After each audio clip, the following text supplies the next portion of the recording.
Okay, നമ്മൾ കഴിഞ്ഞ ദിവസം കണ്ട ഏതായിരുന്നു? ഓക്കെ, നമ്മൾ ഇവിടെ യൂണിറ്റ് 9 വരെ നമ്മൾ നോക്കിയിരുന്നു. ഏതായിരുന്നു യൂണിറ്റ് 9 or 3?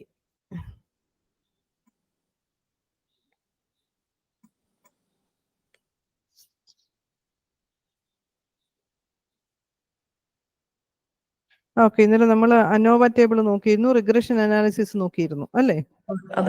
അല്ലേ, റിഗ്രഷൻ ഒക്കെ ചെയ്ത് നോക്കണം കേട്ടോ. റിഗ്രഷൻ ചോദിക്കും എക്സാമിനേഷൻ, വലിയ ബുദ്ധിമുട്ടുള്ള കാര്യമൊന്നുമല്ല എയും ബി ഐഡന്റിഫൈ ചെയ്യാനായിട്ട്. സംടൈംസ് ചിലപ്പം വേണമെങ്കിൽ അത് മൾട്ടി സിംഗിൾ ലീനിയർ അല്ലാതെ മൾട്ടിപ്പിൾ ലീനിയറിലോട്ട് വേണേൽ കയറി വരാം. അതായത് 3 വേരിയബിളൊക്കെ വരാം. ഓക്കെ, അതിൻ്റെ അകത്ത് ആ 3 വേരിയബിളിന്റെ ഫോമുലകളുണ്ട്. അപ്പൊ അത് നോക്കണം, അത് ചെയ്ത് നോക്കണം ഒരെണ്ണമെങ്കിലും കേട്ടോ. അപ്പൊ ഒരെണ്ണം ചെയ്ത് നോക്കാൻ നമ്മൾ 2 എണ്ണത്തിന് ചെയ്യാനും നമുക്ക് ബുദ്ധിമുട്ടുണ്ടാവത്തില്ല. അപ്പൊ ഇനി ചെയ്യുമ്പോൾ 3 എണ്ണത്തിന്റെ വരുന്ന ഒരെണ്ണം വേണം ചെയ്ത് നോക്കണം.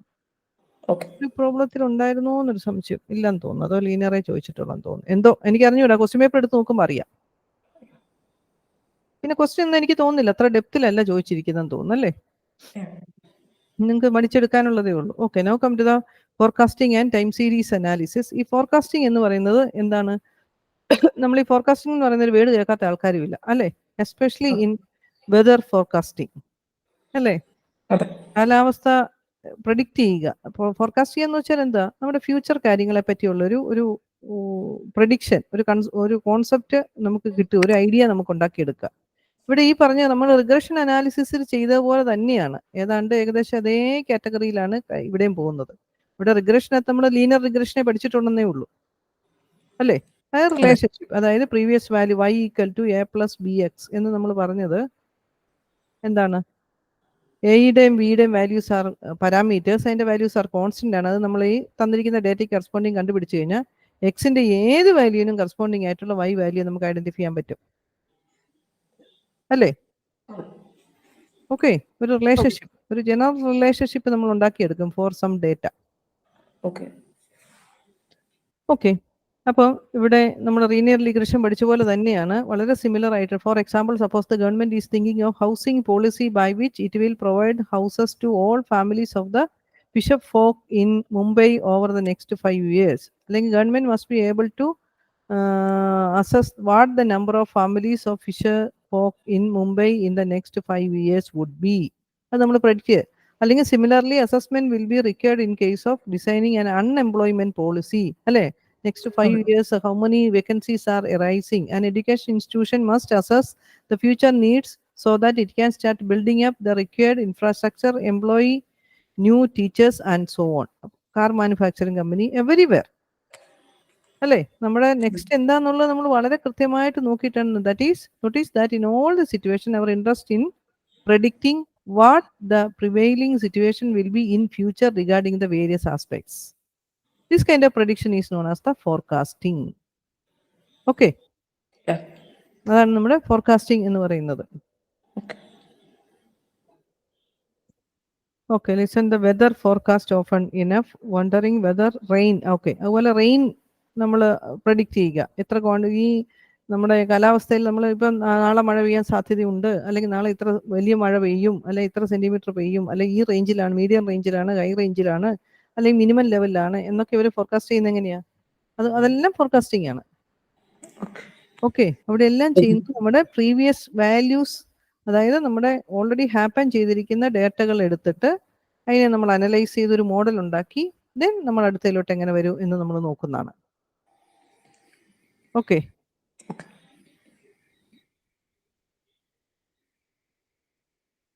Grocery shop. ഓക്കെ, അതിന്റെ ബ്രെഡിന്റെ കാൽക്കുലേഷൻസ് കാൽക്കുലേറ്റ് ചെയ്ത് നിൽക്കുന്ന ഓരോ വീക്കിലും.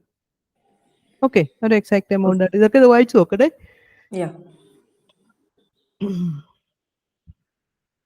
ഫസ്റ്റ് വീക്ക് പ്രഡിക്ഷൻ എത്രയാണ് ആക്ച്വൽ ഡിമാൻഡ് ഉണ്ടോ? ഓരോ നമ്മൾ ഇത്ര വെച്ച് നമ്മളങ്ങ് ഓർഡർ ചെയ്യും അല്ലേ? അയാള്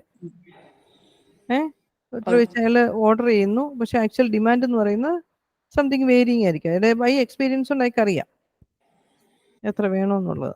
യൂഷ്വലി നമ്മൾ പ്രാക്ടിക്കലി നമ്മൾ ചെയ്യുന്ന എല്ലാം പ്രാക്ടിക്കൽ ലൈഫിൽ നമ്മൾ ഇതൊക്കെ ശരിക്കും യൂസ് ചെയ്യുന്നുണ്ട് അല്ലേ? നമ്മുടെ ഡേ ടു ഡേ ലൈഫിലും ഒക്കെ നമുക്കറിയാം നമുക്കൊരു സാധനങ്ങൾ എത്ര വേണം, അല്ലെങ്കിൽ നമുക്ക് ഒരു എന്താ പറയാ ലോങ് ടൈം ഇരിക്കുന്ന കാര്യങ്ങൾ നമുക്ക് മേടിച്ചാൽ നമുക്ക് കുറച്ച് സ്റ്റോർ ചെയ്ത് വെക്കാം. എന്നാലും അത് കുറച്ച് കഴിയുമ്പോഴത്തേക്കിനും അത് നമ്മളൊരു ഒരു വർഷത്തേക്കുള്ള സാധനങ്ങളൊന്നും നമ്മൾ മേടിച്ച് വെക്കത്തില്ല.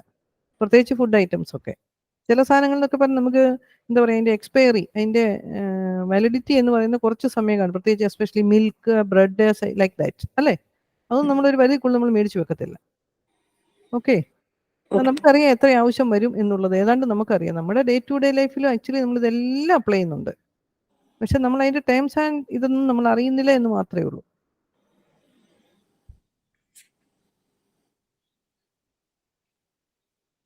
Okay, now come to time series. ഈ ഫോർകാസ്റ്റിങ്ങിലൊക്കെ that is the data depends upon the time. Okay, നമ്മൾ കൊടുത്തിരിക്കുന്ന data that depends upon the ടൈമിനെ ഡിപ്പെൻഡ് ചെയ്തിരിക്കുന്ന ഡേറ്റകളായിരിക്കും നമ്മൾ ഫോർകാസ്റ്റിങ്ങിൽ കൂടുതലും ഡേറ്റ യൂസ് ചെയ്യുന്നത്. That is the data on any characteristic collected with respect to time over succeeding time periods is called the time series. നമ്മുടെ ഫോർകാസ്റ്റിങ്ങിലൊക്കെ നമ്മൾ യൂസ് ചെയ്യുന്നത് ടൈം സീരീസ് ആയിരിക്കും. ഓക്കെ, അതിനെ ഡിപ്പെൻഡ് ചെയ്തിട്ടുള്ള കാര്യങ്ങളാണ് നമ്മൾ crop. Okay, a time series for crop rice ഷുഗറിൻ്റെ ടൈം സീരീസ് വന്നിരിക്കുന്നത് ഓരോ വർഷത്തെ ഇയർലി ആയിട്ടുള്ള എടുത്തിരിക്കുക നമ്മൾ. എന്നിട്ടാണ് നമ്മളതിനെ എന്താ പറയുക, വേണമെങ്കിൽ ജസ്റ്റ് ഒന്ന് നോക്കാം. To predict below time series successive time periods in table 3 is 1 year. Depending upon the characteristic of interest forecaster, time can be day ആകാം, വീക്ക് ആവാം, that depends. ആ ടൈം പീരീഡ് എന്ന് പറയുന്നത് ഡിപ്പെൻസ്. നമുക്ക് ഇഷ്ടമുള്ളത് നമ്മൾ എടുക്കുക എന്നുള്ളതാണ് നമ്മുടെ എന്താ പറയുക ഇതിന് കറസ്പോണ്ടിങ് ആയിട്ടുള്ളത്. ഓക്കെ, ഇതുണ്ടോ, എക്കണോമിക്സ് ആൻഡ് സ്റ്റാറ്റിസ്റ്റിക്സ് ഡിപ്പാർട്ട്മെന്റുകാരുടെ ഡേറ്റയാണ് എടുത്തു വെച്ചിരിക്കുന്നത്, ആന്ധ്രാപ്രദേശിലുള്ള. അതൊക്കെ over a period of several years. For example, the Andhra Pradesh government wanted to study the changes in the cropping pattern to be able to predict the future economic needs of the agriculture sector.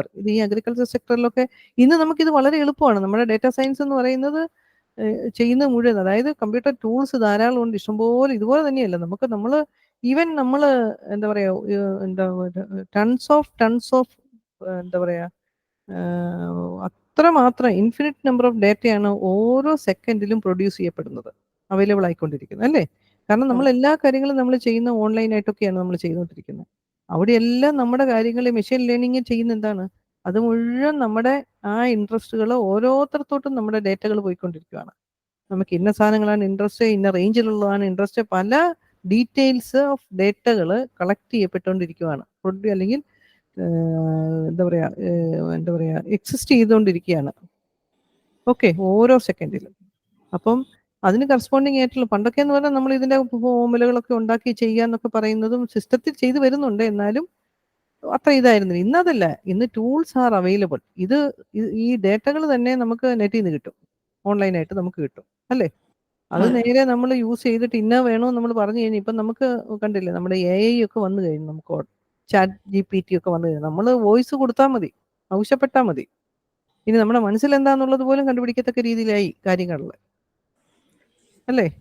അതാണല്ലോ നമ്മളൊരു കാര്യം ചെയ്തുകൊണ്ടിരിക്കുമ്പം എന്താണ് വരുന്നത്, നമുക്ക് ഒരു കാര്യം നമ്മൾ ചെയ്തുകൊണ്ടിരിക്കുമ്പോൾ നമ്മുടെ ഇൻട്രസ്റ്റ് ഏതാണെന്ന് മനസ്സിലാക്കിയിട്ടാണ് നമ്മൾ ശ്രദ്ധിച്ചിട്ടുണ്ടോ സൂസന്നെ, നമ്മൾ എന്താ പറയുക യൂട്യൂബ് കാണുമ്പോഴാണേലും നമ്മുടെ എന്താ പറയുക വാട്സപ്പിലാണെങ്കിലും നമ്മൾ ഏത് ഫേസ്ബുക്കിലാണെങ്കിലും നമ്മൾ ഏത് ഫീൽഡിലാണ് നമ്മൾ ഏതിനെയാണോ കോൺസെൻട്രേറ്റ് ചെയ്യുന്നത് അത് അന്നേരം മനസ്സിലാക്കി ആ കാറ്റഗറീസ് നമ്മുടെ ഒരു ഇൻട്രസ്റ്റ് എന്നാന്ന് മനസ്സിലാക്കി ആ കാറ്റഗറി ഉള്ളത് നമുക്ക് ഇങ്ങ് വന്നുകൊണ്ടേയിരിക്കും, നമ്മൾ ആവശ്യപ്പെടാതെ തന്നെ അല്ലേ?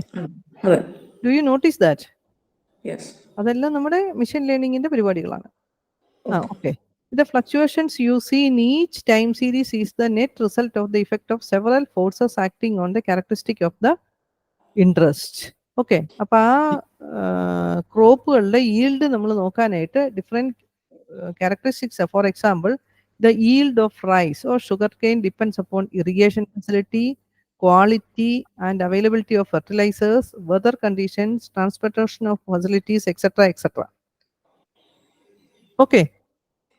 No effects are qualified of such forces on a time series into 4 broad categories: long-term trend, seasonal variation, cyclic variation, irregular variations.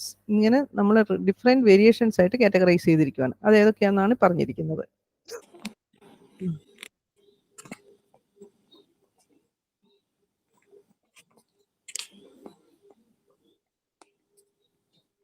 ഇനി നമുക്കിവിടെ 2 ടൈപ്പ് ഓഫ് മോഡൽസ് ആണ് നമുക്ക് വരുന്നത്. ഒന്ന് additive model and another one is the multiplicative model. Okay, forecasting models. Now come to forecasting model. Forecasting മോഡൽസിൽ additive model ഇത് നമുക്ക് കാണുമ്പോഴേ അറിയാം സിംബോളിക്കലി, അല്ലേ? Models in additive forecasting model. In this model, it is assumed that at any time t, see, നമ്മൾ പറഞ്ഞു ഫോർകാസ്റ്റിംഗിലല്ല, നമ്മൾ time series ആണ് നമ്മൾ യൂസ് ചെയ്യുന്നത്. ടൈം ഡിപ്പെൻഡൻ്റ് ആണ് നമ്മുടെ data. Okay, time series is the sum of the all component symbolically. The model is where y depends upon tt, ct, st and it. അത് long time, cyclic, season, ഈ 4 ഫാക്ടേഴ്സിനെ depend ചെയ്തിട്ടാണ് നമ്മളെല്ലാം എഴുതുന്നത്. Okay. Okay. Okay.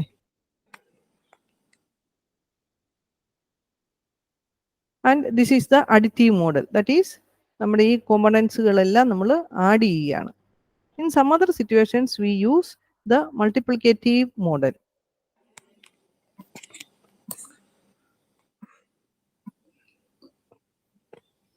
Okay, multiplicative model നമുക്കറിയാം. Definitely, series is obtained as the product of the time series components. Okay. Okay. അപ്പോൾ ഇതൊക്കെ ഈ എക്സാമ്പിളൊക്കെ ഒന്ന് നോക്കിക്കോണം.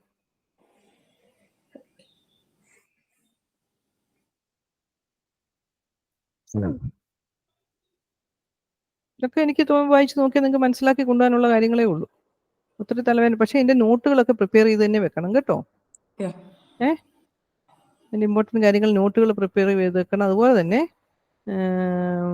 ഏതാണ് നമ്മുടെ പഴയ ക്വസ്റ്റ്യൻ പേപ്പറിൻ്റെ അകത്ത് ചോദിച്ചിരിക്കുന്ന കാര്യങ്ങൾ ചോദിക്കുമ്പോൾ നമുക്ക് മനസ്സിലാവും എന്താണ് ഇതൊക്കെ. കുറച്ചൊക്കെ എനിക്ക് തോന്നുന്നു കുറച്ച് നോട്ടുകളായിട്ടൊക്കെയാണ് ചോദിക്കുന്നത്. ഓക്കെ, അപ്പോൾ ഈ എക്സസൈസിലുള്ള കാര്യങ്ങളൊക്കെ ഒന്ന് ചെയ്ത് നോക്കണം.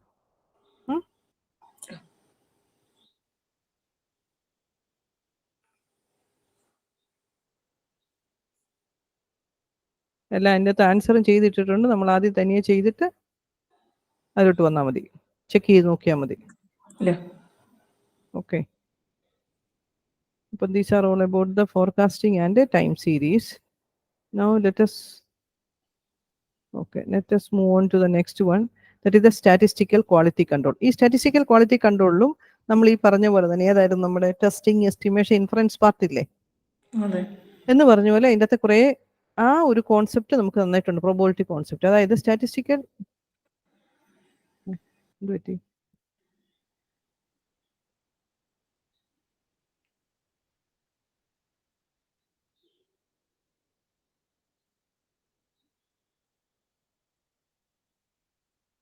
ഞാൻ ഇന്ന് ഈ സിസ്റ്റം കൊണ്ടുവന്ന് ശരിയാക്കിയിട്ട് വന്നതാണ്. സിസ്റ്റത്തിന് എന്നും കംപ്ലൈൻറ്റ്.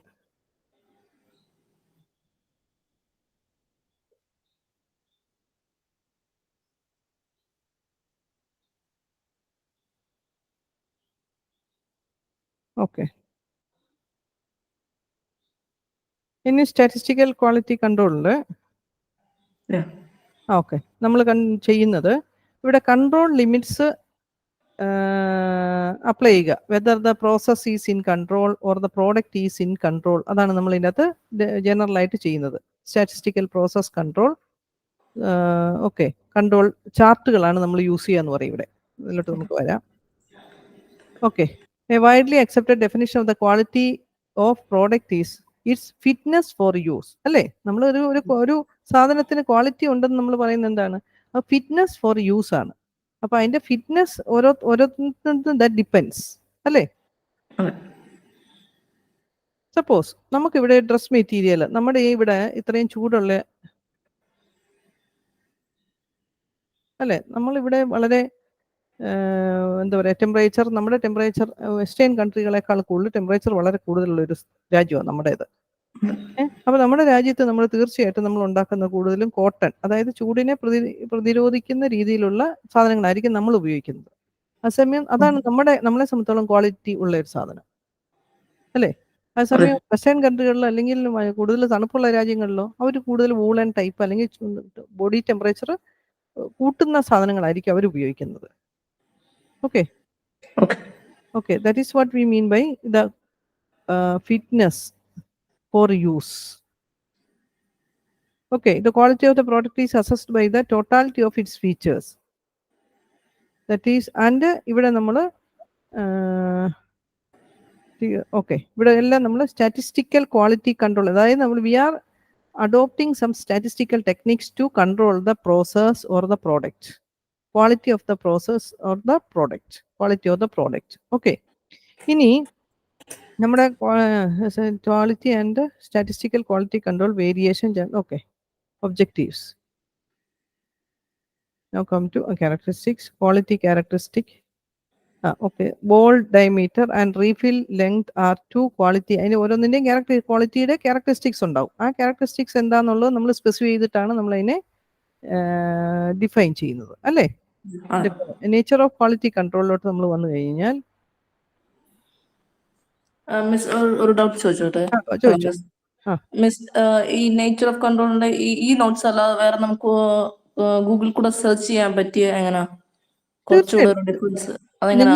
അത് നിങ്ങൾക്ക് ക്വാളിറ്റി കൺട്രോളിനെ പറ്റി നിങ്ങൾക്ക് കൂടുതൽ അറിയണമെന്ന് നമ്മൾ നേരെ യൂട്യൂബിൽ കയറി നോക്കുക.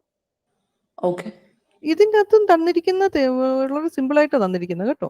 നിങ്ങളുടെ തന്നിരിക്കുന്ന ബുക്കിൻ്റെ അകത്ത് സിമ്പിളാണ്. അറ്റ് ദ സെയിം ടൈം നിങ്ങൾക്ക് യൂട്യൂബിൽ കയറി, ഡെഫിനറ്റ്ലി യൂട്യൂബിൽ കയറി നിങ്ങൾക്ക് എന്താണ് സെർച്ച് ചെയ്ത് നോക്കിക്കഴിഞ്ഞാൽ നമ്മുടെ നല്ല ഇൻസ്റ്റിറ്റ്യൂട്ടുകളിൽ, അതായത് IIT, IISc പോലെയുള്ള ഐസർ പോലെയുള്ള സ്ഥാപനങ്ങളിലെ ടീച്ചേഴ്സിൻ്റെ കാണും. ഇനി അല്ലേ തന്നെ നമുക്ക് നിങ്ങൾ NPTEL national programming four technology enhance എന്ന് പറഞ്ഞ UGC NPTEL എന്ന് പറഞ്ഞിട്ടൊരു ഉണ്ട്, ഒരു സൈറ്റ് ഉണ്ട്. സ്വയം, അതായത് നമ്മൾ എനിക്ക് തോന്നുന്നു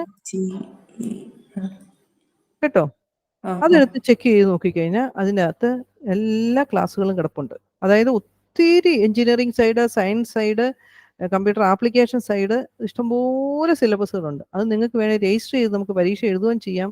ആ പരീക്ഷയുടെ സർട്ടിഫിക്കറ്റുകൾ, വാലിഡ് ആയിട്ടുള്ള സർട്ടിഫിക്കറ്റ് നമുക്ക് കിട്ടുന്നു. എന്നിട്ട് നമുക്ക് വേറെ ഈ എക്സാമിനേഷൻ എഴുതാൻ 1000 റുപ്പീസിന്റെ കാര്യം മാത്രമേ ഉള്ളൂ. ആ സർട്ടിഫിക്കറ്റ് എവിടെ ചെന്നാലും വാലിഡ് ആണ്. കാരണം IIT-ലെ ടീച്ചേഴ്സ് അവർ അങ്ങനെയുള്ളവരാണ് അത് ക്ലാസ് എടുക്കുക. അത് ചെയ്യുന്നതും വളരെ സിമ്പിളായിട്ട് പ്രസന്റ് ചെയ്തിട്ടുണ്ട് നല്ലവണ്ണം. പക്ഷെ ആ ക്ലാസ്സുകൾ നിങ്ങൾക്ക് എടുത്തത് ഇഷ്ടമുള്ളത് എടുത്ത് യൂട്യൂബിൽ കിടപ്പുണ്ട്. അതെല്ലാം പഴയ ക്ലാസ്സുകളെല്ലാം കിടപ്പുണ്ടായിരിക്കും. ഇനി കോഴ്സുകൾക്ക് ജോയിൻ ചെയ്യാനാണേലും എളുപ്പമുണ്ട്, ഒരു ബുദ്ധിമുട്ടുമില്ല. ഓൺലൈനായിട്ട് നമ്മൾ രജിസ്റ്റർ ചെയ്യുന്നു. പിന്നെ ഓൺലൈൻ അസൈൻമെന്റുകളൊക്കെ ഉണ്ട്. അസൈൻമെന്റിന് മാർക്കുണ്ട്, ടെസ്റ്റിന്റെ മാർക്കുണ്ട്. ഇതൊന്നും വലിയ ബുദ്ധിമുട്ടുകളൊന്നുമല്ല. ഓക്കെ, അപ്പൊ ഇത് പഠിച്ചെടുക്കാനായിട്ട് ഏറ്റവും നല്ലത് ഈ NPTEL-ന്റെ നോക്കുന്നതാണ്. വളരെ സിമ്പിൾ ആയിട്ടാണ് പ്രസന്റ് ചെയ്യുന്നതും. പക്ഷെ നമ്മുടെ ഇവിടുത്തെ ടോപ്പ് ഇൻസ്റ്റിറ്റ്യൂട്ടിലെ പ്രൊഫസർമാരാണത് മുഴുവൻ ഇത് ചെയ്യുന്നത്. ഒത്തിരി കുറേ ക്ലാസ്സുകൾ ഉണ്ടാവും കേട്ടോ, കുറേ വീഡിയോകളും ഉണ്ടാവും. അത് നമ്മൾ ക്ഷമയോടെ ഇരുന്ന് കേൾക്കാമെന്നുണ്ടെങ്കിൽ that will be very beneficial for you. അപ്പോൾ യൂട്യൂബിൽ എടുത്ത് കയറി നോക്കിയാലും മതി. NPTEL അടിച്ചു കൊടുത്ത് നോക്കിക്കഴിഞ്ഞാലും കിട്ടും. അത് ഗൂഗിളിൽ കയറി സെർച്ച് ചെയ്താലും കിട്ടും കേട്ടോ. NPTEL സ്വയം, അതായത് UGC-യുടെ ഒരു MOOC എന്ന് പറയാതെ നമ്മുടെ ഓൺലൈൻ കോഴ്സസ് ആണത്.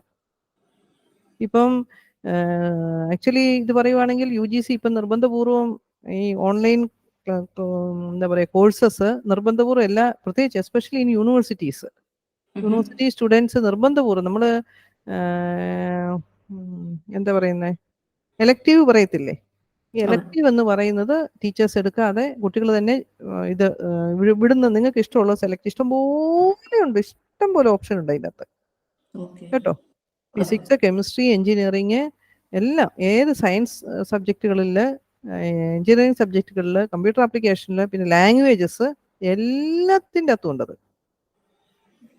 അപ്പൊ അതൊക്കെ നിങ്ങൾക്ക് പഠിച്ചെടുക്കാനായിട്ട്, പുതിയ പുതിയ കാര്യങ്ങൾ പഠിച്ചെടുക്കാനും നല്ലതാണ്. നമുക്ക് ഈ നമ്മുടെ സിലബസിലുള്ള കാര്യങ്ങളല്ല, നിങ്ങൾക്ക് പുതിയ കാര്യങ്ങൾ, പ്രത്യേകിച്ച് കമ്പ്യൂട്ടർ ആപ്ലിക്കേഷൻ കുട്ടികൾക്ക് പുതിയ ടെക്നിക്കൽ, ഈ AI-യുടെയും ഡേറ്റാ സയൻസിൻ്റെയും ഒക്കെ ഇഷ്ടംപോലെ കോഴ്സുകളുണ്ട് അതിൻ്റെ അകത്ത്. അതെല്ലാം നമുക്ക് വളരെ സിമ്പിളായിട്ട് അതിൻ്റെ അകത്തുണ്ട്. അത് നമ്മൾ സിസ്റ്റമാറ്റിക് ആയിട്ട് ചെയ്തു പോകണം. ആ കോഴ്സ് തുടങ്ങും എല്ലാ ഏപ്രിലും എല്ലാ ഒക്ടോബർ നവംബറിലും പരീക്ഷ ഉണ്ടെന്ന് എനിക്ക് തോന്നുന്നു. ആ എൻറോൾമെൻറ്റ് സെപ്റ്റംബർ, ഇനിയിപ്പോൾ അടുത്ത ഇപ്പോൾ പരീക്ഷയുടെ സമയമായിരിക്കും. ഇനിയിപ്പോൾ അടുത്ത ജനുവരിയിൽ തുടങ്ങും. അന്നെടുത്ത് നോക്കി നമുക്ക് ഇഷ്ടമുള്ളത് സെലക്ട് ചെയ്ത് എത്ര കോഴ്സ് വേണേലും നമുക്ക് ചെയ്യാം. അത് സെലക്ട് ചെയ്യുക, നോക്കുക. ഇനി പരീക്ഷ എഴുതുകയാണെങ്കിൽ നമുക്ക് വളരെ നല്ലത്. പരീക്ഷ എഴുതുന്ന ഒരു സീരിയസ്നെസ്സോട് പോയി കഴിഞ്ഞാൽ നമ്മുടെ ദിവസവും ഇടുന്നത് നമുക്ക് അതിൻ്റെ അസൈൻമെൻ്റ് ഉണ്ട്. ഇഷ്ടം ഒരു 50-55 ക്ലാസ്സുകൾ കാണും, ഒരു 30 to 40 മിനിറ്റ്സിൻ്റെ. മനസ്സിലായോ? അത് വലിയൊരു, നമ്മൾ ശരിക്കും ഡേ ടു ഡേ ക്ലാസ്സിൽ പോയി അറ്റൻഡ് ചെയ്യുന്ന പോലെയാണ്. അത് നമുക്ക് സൗകര്യമുള്ളപ്പോൾ ഇരുന്ന് കാണുക. പിന്നെ അസൈൻമെൻ്റ് ഒക്കെ ചെയ്യുന്നതിന് ടൈമുണ്ട്. ടൈം ലിമിറ്റിനുള്ളിൽ ടൈം ബൗണ്ടഡ് ആയിട്ട് ചെയ്തു തീർക്കണം. അസൈൻമെൻറ്റ് സബ്മിറ്റ് ചെയ്യണം. ഓരോ ദിവസത്തെ ഉണ്ട്. ഓരോ ഇത് കഴിയുമ്പോഴും അസൈൻമെൻ്റ് ഉണ്ട്. അത് സബ്മിറ്റ് ചെയ്യുക. അതായത് നമ്മുടെ സിലബസിലുള്ള ഒരു സെമസ്റ്റർ പഠിക്കാനുള്ള ഒരു പോർഷൻ, ഒരു പേപ്പർ, അതാണ് അതിൻ്റെ അകത്ത് വരുന്നത്. അപ്പോൾ അതെടുത്ത് നോക്കിക്കഴിഞ്ഞാൽ ഇപ്പം തൽക്കാലം എക്സാമിനേഷൻ പോയിന്റ് ഓഫ് വ്യൂവിൽ വേണമെങ്കിൽ ഇതെല്ലാം യൂട്യൂബിൽ എടുത്ത് നോക്കി NPTEL-ന്റെ ക്വാളിറ്റി കൺട്രോൾ നോക്കി വെച്ചാൽ മതി. അല്ല സ്റ്റാറ്റിസ്റ്റിക്സ് ഈ എല്ലാം ഏത് ടോപ്പിക്ക് വേണമെങ്കിലും സ്പെസിഫിക് ആയിട്ടുള്ളതും കിട്ടും. ഇല്ലേ തന്നെ നമ്മൾ യൂട്യൂബിൽ തപ്പിയാലും കുറേ വീഡിയോസ് കാണും. IIT പ്രൊഫസർമാരുടെ വീഡിയോസ് എന്നൊക്കെ പറഞ്ഞ് കൊടുത്താലും അത്, കാരണം നമ്മൾ IIT എന്നൊക്കെ നമ്മൾ വിചാരിക്കുന്നില്ലല്ലോ, വളരെ സിമ്പിളായിട്ടാണ് അവർ പ്രസൻറ്റ് ചെയ്യുന്നത്. Okay, now come to controlling. ഇവിടെ നമ്മൾ യൂസ് ചെയ്യുന്ന ഷീവാർഡ് കൺട്രോൾ ചാർട്ടുകളാണ് നമ്മൾ യൂസ് ചെയ്യുന്നത്. ഓക്കെ, സ്റ്റാറ്റിസ്റ്റിക്കൽ കൺട്രോൾ ചാർട്ട് എന്ന് പറയുന്നത്. അവിടെ നമ്മൾ ചെയ്യുന്നത് സ്റ്റാറ്റിസ്റ്റിക്കൽ പ്രോസസ് കൺട്രോൾ ടെക്നിക്സ്. ഇവിടെ statistical techniques can be broadly divided in 2 categories: process control techniques and acceptance sampling എന്ന് പറയുന്നത് നമുക്ക് പ്രോഡക്റ്റ് കൺട്രോളിനുള്ള. ഓൾറെഡി പ്രോഡക്റ്റ് ഒരു ലോട്ട് ബൈ ലോട്ട് പ്രൊഡക്ഷൻ ഒക്കെ ആയിരിക്കും നമ്മൾ സാധാരണ നടക്കുന്നത്, അല്ലേ? അതിൻ്റെ അകത്ത് പ്രൊഡ്യൂസ്ഡ് പ്രോഡക്റ്റ് ക്വാളിറ്റേറ്റീവ് ആണോ എന്ന് നമ്മൾ ടെസ്റ്റ് ചെയ്യുന്നതാണ് അക്സെപ്റ്റൻസ് സാമ്പിളിംഗ് എന്ന് പറയുന്നത്, ആ ലോട്ട് ബൈ ലോട്ട് പ്രൊഡക്ഷൻ. ഓക്കെ, ഇനി ഈ ക്വാളിറ്റി കൺട്രോളും ഇൻസ്പെക്ഷൻ എന്ന് പറഞ്ഞു കഴിഞ്ഞാൽ എന്താണ്? നമ്മുടെ ഇൻസ്പെക്ഷൻ എന്ന് പറഞ്ഞു കഴിഞ്ഞാൽ എന്താണ്? നമ്മൾ ഒരു സാധനത്തിന് ഇൻസ്പെക്ഷൻ ഡിപ്പാർട്ട്മെന്റ് എന്താ ചെയ്യുന്നത്? നമ്മളൊരു പ്രോഡക്റ്റ് പ്രൊഡ്യൂസ് ചെയ്ത് കഴിഞ്ഞ് കഴിഞ്ഞാൽ ആ പ്രൊഡ്യൂസ് ചെയ്ത പ്രോഡക്റ്റിനെ ദേ ഇൻസ്പെക്ട് ചെയ്യുന്നു, whether it is good or not. Okay, if it is good they will accept it, otherwise they will reject it. Okay, but in quality control what we are doing is at the processing time നമ്മൾ വളരെ periodic ആയിട്ട്, വളരെ systematic ആയിട്ട് നമ്മൾ check ചെയ്തുകൊണ്ടേയിരിക്കും. Okay, നമ്മുടെ പ്രോഡക്റ്റിന്റെ ഓരോ സ്റ്റേജും check ചെയ്തുകൊണ്ടേയിരിക്കും. എവിടെയെങ്കിലും നമുക്കൊരു ഒരു വേരിയേഷൻ കണ്ടു കഴിഞ്ഞു കഴിഞ്ഞാൽ ഉടനെ we stop the process, corrective action will take place, after that we continue that. Okay, അതാണ് ക്വാളിറ്റി കൺട്രോളിന്റെ വ്യത്യാസം. നമ്മൾ ഏത് ഇൻഡസ്ട്രിയിൽ എവിടെ ചെന്ന് കഴിഞ്ഞാൽ അവിടെ എല്ലാം ഒരു ക്വാളിറ്റി കൺട്രോൾ ഡിപ്പാർട്ട്മെന്റ് ഉണ്ടാവും. അപ്പോൾ അവിടെ ഒക്കെ ചെയ്യുന്നത് എന്താണെന്ന് ചോദിച്ചു കഴിഞ്ഞാൽ നമ്മളിത് കണ്ടിന്യൂസ് ആയിട്ട്, സിസ്റ്റമാറ്റിക് ആയിട്ട്, വളരെ കണ്ടിന്യൂസ് ആയിട്ട് ഇത് ചെക്ക് ചെയ്തുകൊണ്ടിരിക്കും. ഇൻസ്പെക്ഷൻ എന്ന് പറഞ്ഞാൽ അങ്ങനെയല്ല, ഒരു ലോട്ട് ബൈ ലോട്ട് പ്രൊഡക്ഷൻ്റെ അകത്ത് ആഫ്റ്റർ പ്രൊഡക്ഷൻ പ്രോസസ്സ് കഴിഞ്ഞതിന് ശേഷമാണ് അവർ whether the produced quantity is acceptable or not, or whether it is good or defective or not, or whether it is good or not എന്നവർ ചെക്ക് ചെയ്യുന്നത്. ഓക്കെ, അപ്പോൾ നമ്മുടെ ഏത് ഇൻഡസ്ട്രിയിൽ എവിടെ നമ്മൾ ചെന്ന് നോക്കിയാലും നമുക്കറിയാം എല്ലായിടത്തും ഒരു ക്വാളിറ്റി കൺട്രോൾ ഡിപ്പാർട്ട്മെന്റ് എന്ന് പറയുന്ന ഒരെണ്ണം ഉണ്ടാവും.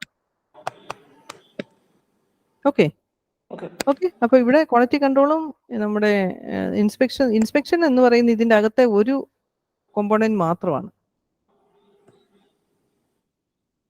ഓക്കെ, അപ്പോൾ നമ്മൾ പ്രോസസ് കൺട്രോളിന് വേണ്ടി, പ്രോസസ് സ്റ്റെബിലിറ്റി, പ്രോസസ് കൺട്രോളിന് വേണ്ടി നമ്മൾ യൂസ് ചെയ്യുന്നതാണ് കൺട്രോൾ ചാർട്ട്. കൺട്രോൾ ചാർട്ട് എന്ന് പറയുന്ന വലിയ ബുദ്ധിമുട്ടുള്ള കാര്യം. ദെൻ നമ്മുടെ പ്രോഡക്റ്റ് പാർട്ടിന് വേണ്ടി വരുന്ന acceptance sampling techniques. In many, however, one or more components of the product are bought from outside agents and manufacturer does not have the direct control over the quality. In such situation, acceptance sampling techniques used to confirm the specified quality levels. Okay, now come to the process. നമ്മൾ ഈ പ്രോസസ്സിനെ control ചെയ്യേണ്ട ആവശ്യം എന്താണ്? Concept of variation. ഈ നമ്മൾ എങ്ങനെ നമ്മൾ produce ചെയ്ത് കഴിഞ്ഞാലും there will be അല്ലേ, variations will be there. Okay, എങ്ങനെ നമ്മൾ പ്രൊഡ്യൂസ് ചെയ്ത് കഴിഞ്ഞാലും ചെറിയൊരു വേരിയേഷൻ ഉണ്ടാവും. ആ വേരിയേഷൻ ഉണ്ടാവുന്ന reason one is chance cause and other one is the assignable cause. ഈ ചാൻസ് കോസ് എന്ന് പറയുന്നത് റാൻഡം കോസ് ആണ്, ഇൻഹെറന്റ് ആണ്, അത് നമുക്ക് അത്രയും കൺട്രോൾ ചെയ്യാൻ പറ്റത്തില്ല. അതേസമയം നമ്മുടെ അസൈനബിൾ കോസ് എന്ന് പറയുന്നത്, അതായത് നമ്മുടെ raw material may be different ആവാം, നമ്മുടെ മെഷീൻ എന്തെങ്കിലും പ്രശ്നം ഉണ്ടാകും, ഇതൊക്കെ നമുക്ക് കൺട്രോളബിൾ ആയിട്ടുള്ള ഒരു കാര്യമാണ്. ഓക്കെ, അതിനെ നമുക്ക് കറക്റ്റ് ചെയ്ത് കൊണ്ടുപോകാൻ പറ്റും. ഓക്കെ, മറ്റേത് നമ്മുടെ പെട്ടെന്ന് ഒരു മെഷീൻ്റെ അകത്ത് പെട്ടെന്ന് ഒരു ബ്രേക്ക് ഡൗൺ സംഭവിക്കുക, അതൊക്കെ റാൻഡം ആയിട്ടുള്ള ഒരെണ്ണമാണ്, ചാൻസ് കോസ് ആണ്, നമുക്ക് പെട്ടെന്ന് ഇത് കറക്റ്റ് ചെയ്യാൻ പറ്റത്തില്ല. മറ്റേതിനെ നമുക്ക് കൺട്രോൾ ചെയ്യാൻ പറ്റുന്ന ഒരു കാര്യമാണ്. സോ ഈ പ്രോസസ്സിനെ എല്ലാം നമ്മൾ ഈ ക്വാളിറ്റി കൺട്രോളിന്റെ ആവശ്യം എന്താണ്? wherever we apply this one, അല്ലെങ്കിൽ wherever we think of the product or the processing, there may be some variations. അല്ലെ, ഈവൻ തോ നമ്മുടെ കാര്യത്തിലാണെങ്കിലും നമ്മൾ നോക്ക്, നമ്മൾ സെയിം റോ മെറ്റീരിയലും ഉണ്ട്, നമ്മളിപ്പോൾ സെയിം സാധനം ഉപയോഗിച്ച് വേണ്ട, നമ്മളൊരു കുക്കിംഗ് പ്രോസസ്സിൽ നോക്ക്, സെയിം സാധനം ഉപയോഗിച്ച് സെയിം ആൾ തന്നെ നമ്മൾ ഉണ്ടാക്കിയാലും ചെറിയൊരു വേരിയേഷൻ ഉണ്ടാവും. എക്സാക്ട്ലി സെയിം ആയിട്ട് നമുക്ക് ഒരിക്കലും ഒരു പ്രൊഡക്ഷൻ പ്രോസസ്സിൽ കിട്ടത്തില്ല, അല്ലേ? Isn't it? ആ വേരിയേഷൻ ഉള്ളത് കൊണ്ടാണ് നമ്മൾ ഇതിനെ കൺട്രോൾ ചെയ്യേണ്ടി വരുന്നത്. ക്വാളിറ്റി കൺട്രോളിന്റെ ആവശ്യം അതാണ്. ഓക്കെ, ഇനി കൺട്രോൾ ചാർട്ടുകളിലൊക്കെ നമ്മൾ ചെയ്യുന്നത് എന്താണ്? ഇവിടെ നമ്മൾ അപ്പർ കൺട്രോൾ ലിമിറ്റും ലോവർ കൺട്രോൾ ലിമിറ്റിനെ നമ്മൾ ഡിഫൈൻ ചെയ്യുന്നു. Okay, that depends. ആ ഡിഫൈൻ ചെയ്തിട്ട് ഇതാണ് നമ്മുടെ സെൻട്രൽ ലൈൻ. സെൻട്രൽ ലൈനിൽ നിന്ന് upper control limit and this is lower control limit എന്നീ നമ്മൾ എന്ത് ചെയ്യും? നമ്മുടെ സാമ്പിൾ നമ്മൾ ആ ടെസ്റ്റിങ്ങിനകത്ത് നമ്മൾ ചെയ്ത് ഏതാണ്ട് ഒരേ ഇതിലാണ് നമ്മൾ പോകുന്നത്. ഓക്കെ, ടെസ്റ്റിങ്ങിനകത്ത് നമ്മൾ അങ്ങനെയല്ലേ ചെയ്യുന്നത്? അതിന്റെ ക്രിട്ടിക്കൽ റീജിയനെ ഐഡന്റിഫൈ ചെയ്ത് വെക്കുന്നു, സാമ്പിൾ എടുക്കുന്നു, നമ്മുടെ അക്സെപ്റ്റൻസ് റീജിയനിലാണെങ്കിൽ നമ്മൾ അതിനെ അക്സെപ്റ്റ് ചെയ്യുന്നു, അല്ലെങ്കിൽ നമ്മൾ അതിനെ റിജക്ട് ചെയ്യുന്നു. ഓക്കെ, ഇവിടെ നമ്മൾ പ്രോസസ് ഇൻ കൺട്രോൾ ആണോ എന്ന് അറിയാനായിട്ട് നമ്മൾ ആദ്യം ഈ കൺട്രോൾ ചാർട്ടുകളെ അല്ലെ കൺട്രോൾ ലിമിറ്റുകളെ നമ്മൾ ഡിഫൈൻ ചെയ്ത് വെക്കും. ഓക്കെ, അത് നമ്മളിപ്പോൾ ഒരു എന്താ പറയുക, ഒരു വേരിയേഷൻ, അല്ലെങ്കിൽ നമ്മളൊരു പെൻ പ്രൊഡക്ഷൻ പ്രോസസ്സിൽ, അല്ലെങ്കിൽ നമ്മുടെ ഒരു ഷർട്ട് പ്രൊഡക്ഷൻ പ്രോസസ്സിലാണ്. ഇവിടെ നമുക്ക് സ്പെസിഫിക്കേഷൻസ് ഉണ്ട്, അതിന്റെ ലെങ്ത് ഇത്രയായിരിക്കണം, അതിന്റെ ക്വാളിറ്റി ഇന്ന ഇതായിരിക്കണം, അല്ലേ?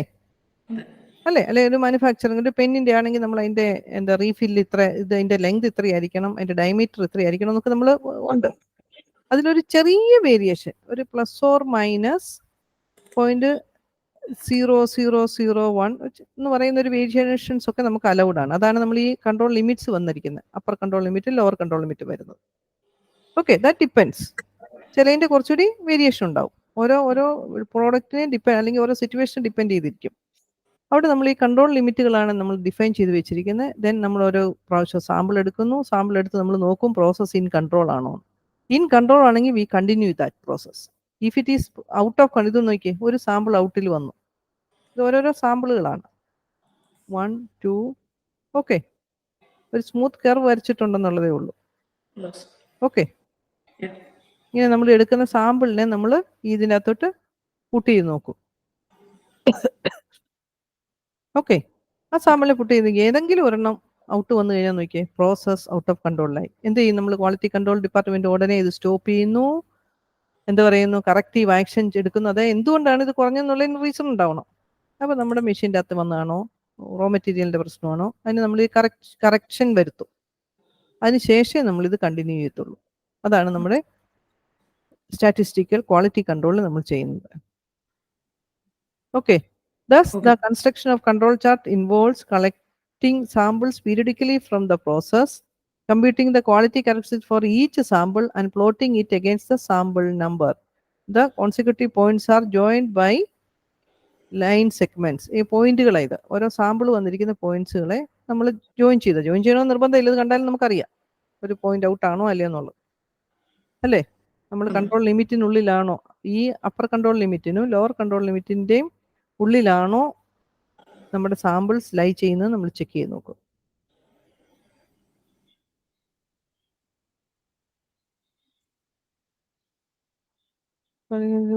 ഓക്കെ, ഇവിടെ എല്ലാം നമ്മൾ കൂടുതൽ യൂസ് ചെയ്യുന്ന 3 സിഗ്മ ലിമിറ്റ്. അവിടെയും നമ്മൾ 3 സിഗ്മ വന്നിരിക്കുന്നത് നമ്മുടെ നോർമൽ ഡിസ്ട്രിബ്യൂഷൻ വെച്ച് വരുന്നത്. അതായത് നോർമൽ ഡിസ്ട്രിബ്യൂഷൻ ടേബിളിൽ ശ്രദ്ധിച്ചിട്ടുണ്ടോ?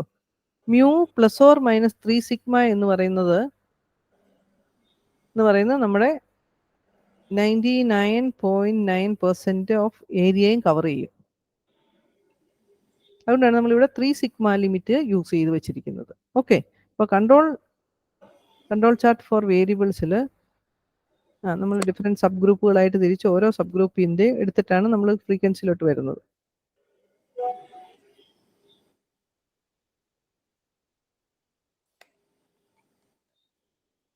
ഇവിടെ കൺട്രോൾ ചാർട്ട് ഫോർ ആർ ചാർട്ടും ഉണ്ട്, നമ്മൾ എക്സ് ബാർ ചാർട്ടും ഉണ്ട്. കൺട്രോൾ ചാർട്ട് എന്ന് പറയുന്നത് x bar chart and R chart. ഇതാണ് നമ്മൾ യൂഷ്വലി യൂസ് ചെയ്യുന്ന രണ്ട് ചാർട്ടുകൾ. എക്സ് ബാർ എന്ന് പറയുന്നത് ഏതാണ്? നമ്മുടെ ആവറേജ് വാല്യൂ, മീൻ വാല്യൂ ഇല്ലേ, അതാണ് നമ്മുടെ എക്സ് ബാർ ചാർട്ട്. അതായത് നമ്മൾ ഓരോ സാമ്പിൾ ആവറേജസ് സ്മോൾ നമ്മൾ സാമ്പിൾ എടുക്കാന്ന് പറഞ്ഞാൽ അങ്ങനെ എടുത്തിട്ടാണ് നമ്മൾ ടെസ്റ്റ് ചെയ്ത് നോക്കുന്നത്.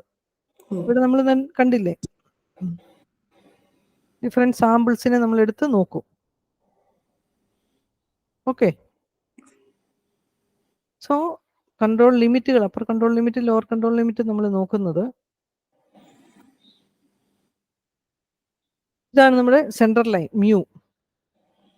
ദെൻ ലോവർ കൺട്രോൾ ലിമിറ്റ് എന്ന് പറയുന്നത് mu minus 3 into sigma by root n. ഈ സിഗ്മ ബൈ റൂട്ട് എൻ എങ്ങനെയാണ് വന്നത്? നമ്മുടെ സാമ്പിളിന്റെ സ്റ്റാൻഡേർഡ് ഡീവിയേഷൻ ഓർക്കുന്നോ നമ്മൾ കഴിഞ്ഞ ദിവസം ചെയ്തതിൻ്റെ അകത്ത്?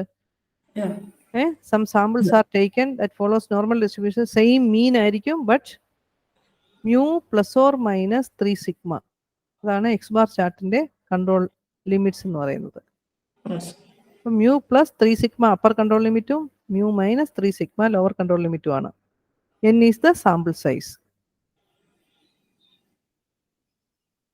Okay, and the examples I'm using are mu hat equal to x bar.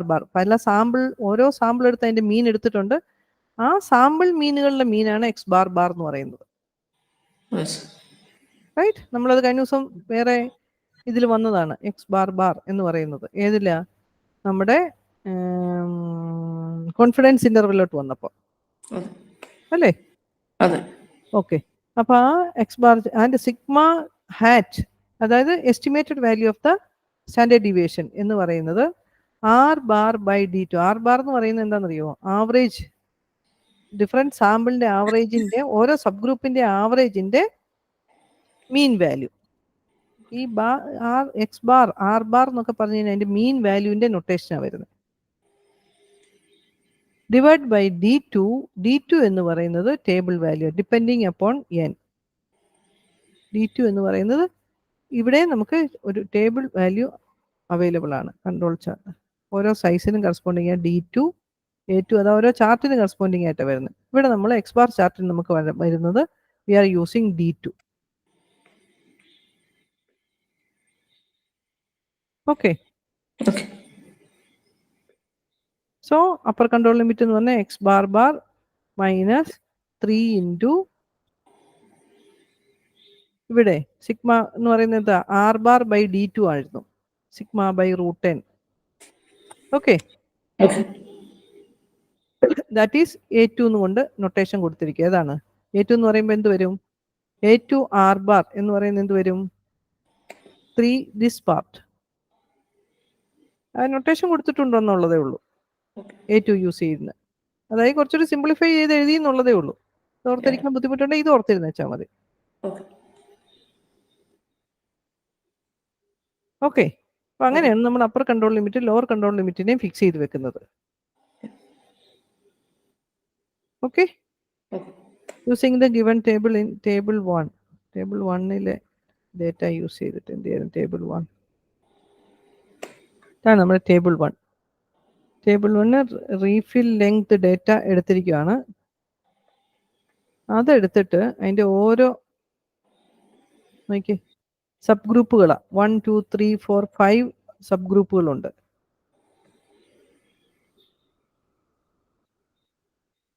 Using the data in table 1, ഓരോന്നിന്റെ എക്സ് ബാർ ഓരോ സബ് ഗ്രൂപ്പിന്റെ ആവറേജ് ഉണ്ടായിരുന്നു, അതിന്റെ ആവറേജ് എടുത്തു. അതാണ് എക്സ് ബാർ. ആൻഡ് ഓരോന്നിന്റെ ഓരോ സബ് ഗ്രൂപ്പിന്റെ റേഞ്ച് ഉണ്ട്, ആ റേഞ്ചിന്റെ മീൻ വാല്യൂ ആണ് എടുത്തിരിക്കുന്നത്.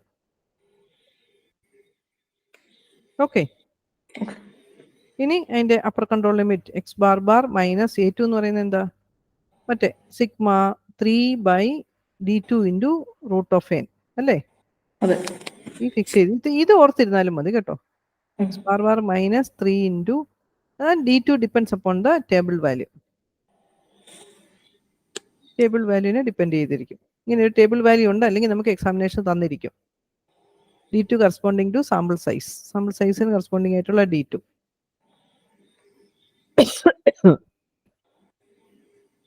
Okay, R bar chart.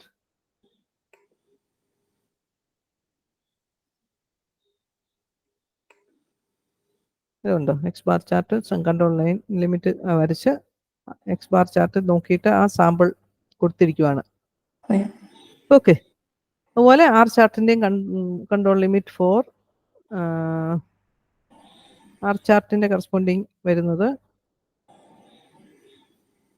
Upper x ബാറിൻ്റെ ഇങ്ങനെ. സിമിലർലി ഫോർ ആർ ചാർട്ടിൻ്റെ കൺട്രോൾ ലിമിറ്റ്സ് എന്ന് പറയുന്നത് central line R bar and D3 R LCL, upper UCL എന്ന് പറയുന്ന D3 ആൻഡ് D4 ഇവിടെ തന്നിട്ടുണ്ട്. നോക്കിയേ, ആർ ചാർട്ടിന് കറസ്പോണ്ടിങ്. ഓക്കെ, ഇവിടെ A2 വാല്യൂ ടേബിളിൽ തന്നിട്ടുണ്ട് കേട്ടോ, അവൈലബിൾ ആണ്. either A2 വാല്യൂ എടുക്കാം, അല്ലെങ്കിൽ നമുക്ക് ഈ ഫോമുല പുട്ട് ചെയ്യാം. ഓക്കെ, ഏത് ടേബിൾ വാല്യൂ ആണോ നമുക്ക് അവൈലബിൾ ആയിട്ടുള്ളത് അത് അനുസരിച്ച് ഫോമുലയെ റീഅറേഞ്ച് ചെയ്യുക. തന്നിരിക്കുന്ന ടേബിള് എക്സാമിനേഷൻ തന്നിരിക്കും. ഇത് ചെയ്യുന്നുണ്ടെങ്കിൽ, ഇങ്ങനത്തെ പ്രോബ്ലം ഉണ്ടെങ്കിൽ ഡെഫിനറ്റ്ലി ആ വാല്യൂ തന്നിരിക്കും. ഞാൻ നോക്കിയിട്ട് ക്വസ്റ്റ്യൻ പേപ്പറിൽ ആ വാല്യൂ തരുക. യൂഷ്വലി നമ്മളൊക്കെ ഇവിടെ ഞങ്ങളുടെ ഇവിടെയൊക്കെ എക്സാമിനേഷൻ നടത്തുവാൻ നമ്മൾ ഈ ടേബിള് കുട്ടികൾക്ക് കൊടുക്കുകയാണ് ചെയ്യാറുള്ളത്. അതിൽ നിന്ന് കുട്ടികൾ തന്നെ ഐഡന്റിഫൈ ചെയ്തെടുക്കണം.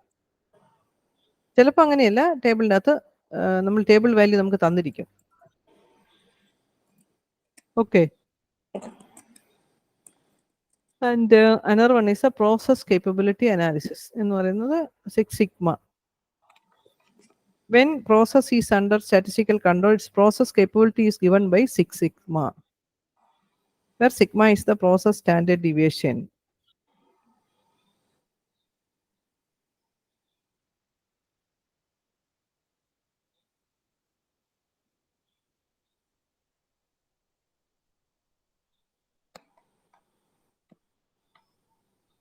Now come to control chart for attributes.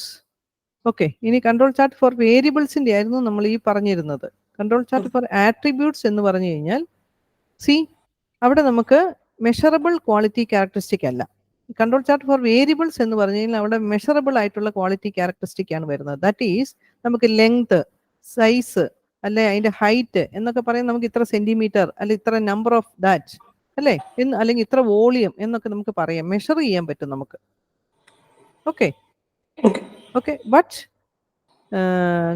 Attribute എന്ന് പറഞ്ഞു കഴിഞ്ഞാൽ നമുക്ക് മെഷറബിൾ ക്വാളിറ്റി ക്യാരക്ടറിസ്റ്റിക് അല്ല. അവിടെ നമുക്ക് അവിടെ നമുക്ക് രണ്ട് ഓപ്ഷനേ ഉള്ളൂ. Whether we can say that whether it is defective, whether it is good or bad, whether it is defective or non defective എന്ന് പറയുന്ന രീതിയിൽ നമുക്ക് അതിനെ ചെയ്തെടുക്കാൻ പറ്റത്തുള്ളൂ. ഓക്കെ, നമ്മളൊരു പ്രൊഡക്ഷൻ പ്രോസസ്സ് കഴിഞ്ഞു കഴിഞ്ഞാൽ, അല്ലെങ്കിൽ നമ്മളൊരു ഇത് കണ്ടു കഴിഞ്ഞാൽ, ഒരു എണ്ണം കണ്ടു കഴിഞ്ഞാൽ whether it is good or not എന്ന് നമുക്ക് പറയാൻ പറ്റത്തുള്ളൂ. When products are inspected, they are classified into good and defective, good or bad. A defective product is that has one or more defects. Okay. The performance of the process is often assessed by the proportion of the defective item produced by the process or by counting the number of defects per unit of the product. അങ്ങനെയാണ് നമ്മൾ അതിനെ reject ചെയ്യണോ accept ചെയ്യണോ നമ്മൾ നോക്കുന്നത്. അങ്ങനെ attributes, അതായത് non measurable quality ക്യാരക്ടറിസ്റ്റിക്സിന് കറസ്പോണ്ടിങ് ആയിട്ടുള്ള കൺട്രോൾ ചാർട്ടുകളാണ് p chart, NP chart for control chart for defective products. P എന്ന് പറയുന്നത് പ്രൊപ്പോർഷൻ ഓഫ് ഡിഫക്റ്റീവ് ആണ് നമ്മൾ എടുക്കുന്നത്. ആ പി എ എന്നുകൊണ്ട് മൾട്ടിപ്ലൈ ചെയ്താൽ നമ്പർ ഓഫ് ഡിഫക്റ്റീവ് വന്നിരിക്കുന്നത്. Okay, c chart for the number of defects per unit. ചിലടത്ത് നമ്മൾ നമ്പർ ഓഫ് ഡിഫക്ട്സ് ആണ് നോക്കുന്നത്, ചിലടത്ത് എൻ്റെ പ്രോഡക്റ്റിന്റെ ഡിഫക്റ്റീവ് ആണോ അല്ലയോ എന്നുള്ള എൻ്റെ പ്രോഡക്റ്റിന്റെ കാര്യം നമ്മൾ പറയുന്നത്. Okay, each refill good or defective.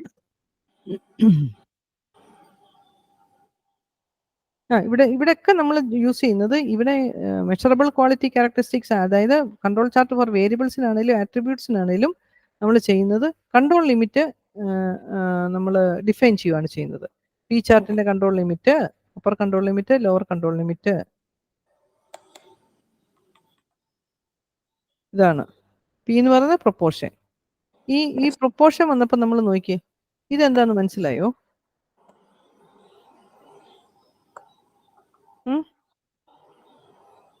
P q, p into 1 minus p എന്ന് പറയുമ്പോൾ എന്താ? പി ക്യൂ അല്ലേ? നമ്മൾ പറഞ്ഞു ബൈനോമിയൽ ഡിസ്ട്രിബ്യൂഷൻ, ഇന്നലെ ഞാനതൊന്ന് സൂചിപ്പിച്ചായിരുന്നു, ഓർക്കുന്നോ? ബൈനോമിയൽ ഡിസ്ട്രിബ്യൂഷൻ ഫോളോസ് അല്ല ഓക്കെ, ഒരു variable that follows binomial with അതിന്റെ പാരാമീറ്റേഴ്സ് എന്ന് പറയുന്നത് എന്താണ്? എൻ ആൻഡ് പി ആണ്. ആൻഡ് ബൈനോമിയൽ ഡിസ്ട്രിബ്യൂഷന്റെ mean value is n p and the variance is n p q. Okay okay, p q എന്ന് പറയുന്നത് 1 മൈനസ് പി. നമുക്കറിയാം this is variance or sigma square. നമുക്കറിയാം ഒരു സാമ്പിൾ വാല്യൂ നമ്മൾ എടുത്തു കഴിഞ്ഞാൽ സാമ്പിളിന്റെ സ്റ്റാൻഡേർഡ് ഡീവിയേഷൻ എന്ന് പറയുന്നത് എന്താണ്? Population standard deviation sigma square ആണെങ്കിൽ സാമ്പിളിന്റെ സ്റ്റാൻഡേർഡ് സിഗ്മ സ്ക്വയർ വേരിയൻസ് അതിന്റെ കറസ്പോണ്ടിങ് എന്താ പറയുക സ്റ്റാൻഡേർഡ് ഡീവിയേഷൻ സിഗ്മ ആണെങ്കിൽ നമ്മുടെ സാമ്പിളിന്റെ സ്റ്റാൻഡേർഡ് ഡീവിയേഷൻ എന്ന് പറഞ്ഞാൽ സിഗ്മ ബൈ റൂട്ട് എൻ ആണ്, അല്ലേ? അപ്പം സിഗ്മ സ്ക്വയറിന്റെ സ്ക്വയർ റൂട്ടാണ് ദിസ് നമ്മൾ എടുത്തിരിക്കുന്നത് ബൈ റൂട്ട് ഓഫ് എൻ. ഇതിന്റെ റൂട്ട് ബൈ എൻ, അതാണ് നമ്മൾ n p q. P q എന്ന് പറയുന്നത് 1 minus p. Okay, sigma square by n വരും. ആ റൂട്ടും റൂട്ടൂടെ ഈ എൻ എന്ന് പറയുന്നത് എന്താ? Root of n into root of n. ആ റൂട്ട് എൻ ക്യാൻസൽ ചെയ്തിട്ടാണ് പി ക്യൂ ബൈ എൻ എന്ന് പറയുന്നത് വന്നിരിക്കുന്നത്. 1 മൈനസ് പി എന്ന് പറയുന്നത് ക്യൂ. ഓക്കെ, അതിനകത്ത് ഒത്തിരി ബോധർ ചെയ്തില്ലെങ്കിലും ഇങ്ങനെയാണ് നമുക്ക് വരുന്നത്. അതായത് പി എന്ന് പറഞ്ഞാൽ mean value minus plus or minus 3 സിഗ്മയാണ് നമ്മൾ ചെയ്യുന്നില്ല. മനസ്സിലായോ? P minus central value is p, p minus സാമ്പിളിന്റെ എന്താ പറയുക പ്രൊപ്പോർഷൻ ആണ്. P minus 3 into root of p q by n. And upper control limit എന്ന് പറയുന്നത് mean plus or plus 3 sigma. Okay,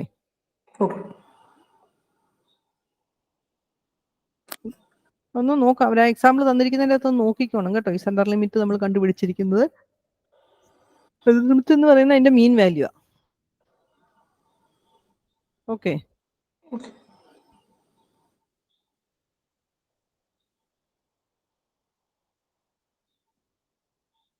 അതുപോലെ പി ചാർട്ടിന്റെ എൻ ബി ചാർട്ടിന്റെ അത് തന്നെ. എൻ ബി ചാർട്ട് എന്ന് പറഞ്ഞാൽ നമ്പർ ഓഫ് ഡിഫക്ട്സിലോട്ടാണ് വരുന്നത്. നോക്കുന്നത് അക്സെപ്റ്റൻസ് സാമ്പിളിംഗ്. അക്സെപ്റ്റൻസ് സാമ്പിളിംഗ് എന്ന് പറയുന്നത് നമ്മുടെ പ്രോഡക്റ്റ് കൺട്രോളിലോട്ട് വരുന്നതാണ് നമ്മുടെ അക്സെപ്റ്റൻസ്. ഇത്രയും നാൾ നമ്മൾ ഇതെന്ന് പറഞ്ഞാൽ നമ്മൾ പ്രോസസ് കൺട്രോളാണ് നമ്മൾ നോക്കിയിരുന്നത്. ഇനി പ്രൊഡ്യൂസ്ഡ് പ്രോഡക്റ്റ് കൺട്രോളിലോട്ട് നമ്മൾ വരുന്നതാണ് അക്സെപ്റ്റൻസ് സാമ്പിളിംഗ് എന്ന് പറയുന്നത്.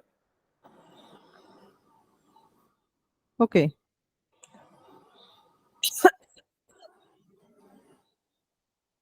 ഇവിടെ a sampling procedure use to accept or reject a lot of items is known as the acceptance sampling plan. Okay, അപ്പം നമ്മൾ പ്രൊഡ്യൂസ്ഡ് ആയിട്ടുള്ള product lot by lot production ആയിരിക്കും വരുന്നത്. ആ പ്രൊഡ്യൂസ് ആയിട്ടുള്ള ഒരു പ്രോഡക്റ്റിനെ whether we will accept it or not, അതാണ് നമ്മൾ അക്സെപ്റ്റൻസ് സാമ്പിളിംഗ് പ്ലാനുകളിലൊക്കെ നമ്മൾ ചെയ്യുന്നത്. Okay, a lot is a collection of units of products picked for the purpose of sampling. Based on the results of the inspection of a random sample from the lot, a decision is made to accept or reject all the units in the lot.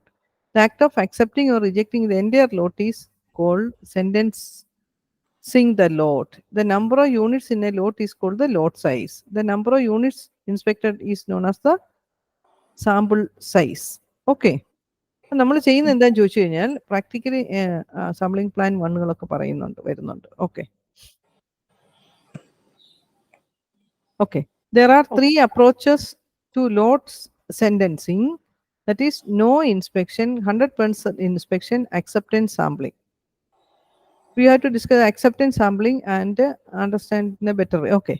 ഇവിടെ നമ്മൾ 100% inspection എന്ന് പറയുന്നത് എന്താ, ലോട്ടിൽ ഇപ്പം നമുക്ക് ചില production process 10 lakhs ആവാം, 50 lakhs ആവാം എന്ന് പറയുന്നത് നമുക്ക് 100% inspection is not practical and not economical, right അല്ലേ? ഓരോ ഐറ്റം എടുത്ത് നമുക്ക് എന്താ പറയുക ഇൻസ്പെക്ട് ചെയ്യുക എന്ന് പറയുന്നത് not practical and not economical. അപ്പോൾ നമ്മൾ അവിടെയാണ് നമ്മൾ ഈ അക്സെപ്റ്റൻസ് സാമ്പിളിംഗ് യൂസ് ചെയ്യുന്നത്. അതായത് നമ്മളൊരു അക്സെപ്റ്റൻസ് നമ്പർ എന്ന് പറയുന്നത് നമ്മൾ ഫിക്സ് ചെയ്ത് വെക്കും. That depends upon the situation. നമ്മൾ ഈ നമ്മുടെ അവിടെ നമ്മൾ ആൽഫ ലെവൽ ഓഫ് സിഗ്നിഫിക്കൻസിനെ 1%, 5%, 10% എന്നൊക്കെ നമ്മൾ ഫിക്സ് ചെയ്ത് വെച്ചിരുന്നില്ലേ?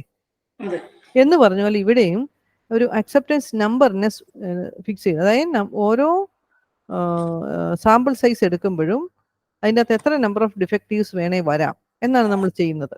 അതാണ് അക്സെപ്റ്റൻസ് നമ്പർ എന്ന് പറയുന്നത്. ആ അക്സെപ്റ്റൻസ് നമ്പർ നമ്മൾ ഫിക്സ് ചെയ്ത് വെക്കും. ഓരോ സാമ്പിൾ നമ്മൾ എടുക്കുമ്പോഴും അക്സെപ്റ്റൻസ് നമ്പർ നോക്കും, നമ്പർ ഓഫ് ഡിഫക്റ്റീവ്സ്. സപ്പോസ് ഇവിടെ നോക്കിയേ, ഒരു ASP പ്ലാൻ എന്ന് പറയുന്നത് നമ്മുടെ ലോട്ട് എന്ന് പറയുന്നത് 1000 എണ്ണം ഉള്ളു. ഒരു പെന്ന് ഓക്കെ, പെൻ പ്രൊഡക്ഷൻ പ്രോസസ്സിൻ്റെയാണ് പറയുന്നത്. Okay, a lot of 1000 pens, we take 100 at a random and inspect them.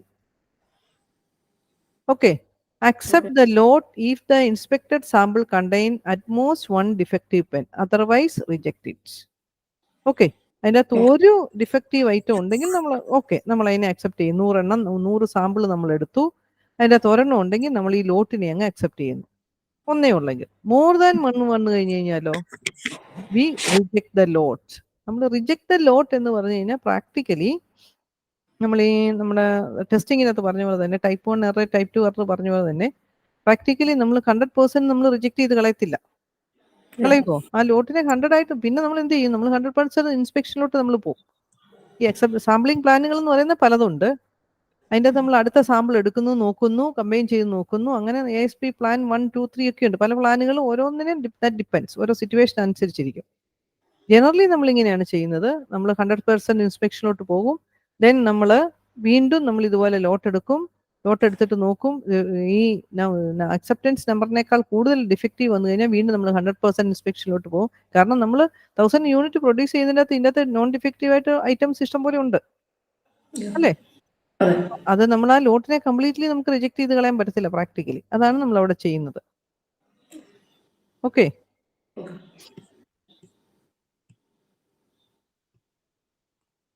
ഒന്ന് വായിച്ചു നോക്കിക്കോളൂ, അതറിയാം.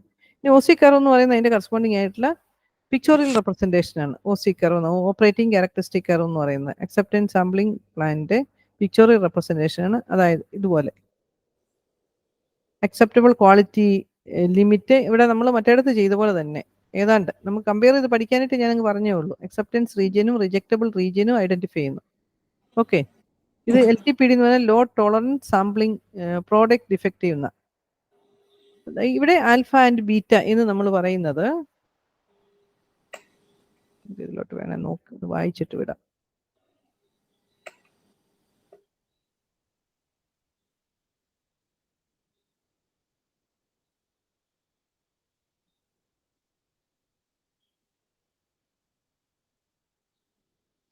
Picture representation of the relationship between the load quality and the probability of acceptance. അതിന്റെ ക്വാളിറ്റിയും അതിന്റെ corresponding അക്സെപ്റ്റൻസും ആണ് ഇത് OC കർവിൻ്റെ അകത്ത് പിക്ചോറിയൽ റെപ്രസെന്റേഷൻ. ഓക്കെ, എന്തായിട്ട് വരും. ഓക്കെ, അപ്പം നമ്പർ ഓഫ് ഡിഫക്ട് 0 ആണെങ്കിൽ പ്രോബിലിറ്റി ഓഫ് അക്സെപ്റ്റൻസ് നോക്കിയേ, ഫുൾ പ്രോബിലിറ്റിയാണ്. ഇതാണ് പ്രോബിലിറ്റി ഓഫ് അക്സെപ്റ്റൻസ്. ഓക്കെ, ഇത് പെർസെൻറ്റേജ് ഓഫ് ഡിഫക്റ്റ് ആണ് എഴുതിയിരിക്കുന്നത്, നമ്പർ അല്ല പ്രൊപ്പോർഷൻ ഓഫ് ഡിഫക്റ്റീവ് ആണ് എഴുതിയിരിക്കുന്നത്. ഓക്കെ, ഇനി നോക്കിയേ, ആ പ്രൊപ്പോർഷൻ ഓഫ് ഡിഫക്റ്റീവ് കൂടും തോറും അതിന്റെ probability is tending to 0. Okay, ഇതുണ്ടോ? ഡിഫക്റ്റീവിന്റെ എണ്ണം 0യിൽ വരുമ്പോൾ നമ്മൾ തീർച്ചയായിട്ടും നമ്മൾ അതിനെ probability of acceptance equal to 1 എന്ന് പറഞ്ഞാൽ എന്താ? Definitely we will accept it, അല്ലേ? ഓക്കെ, ഇനി ആ ഡിഫക്റ്റ് കൂടിക്കൂടി വരുമ്പോൾ നോക്കിയേ, probability of acceptance is tending to 0.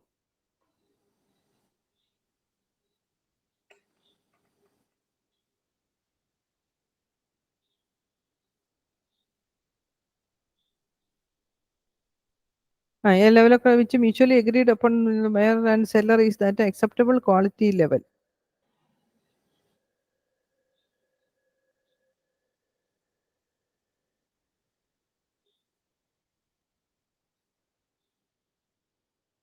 Okay. ഇനി ആൽഫ ബീറ്റ എന്ന് പറയുന്നതാണ് producers risk is defined probability of rejecting a lot whose P equal to AQL.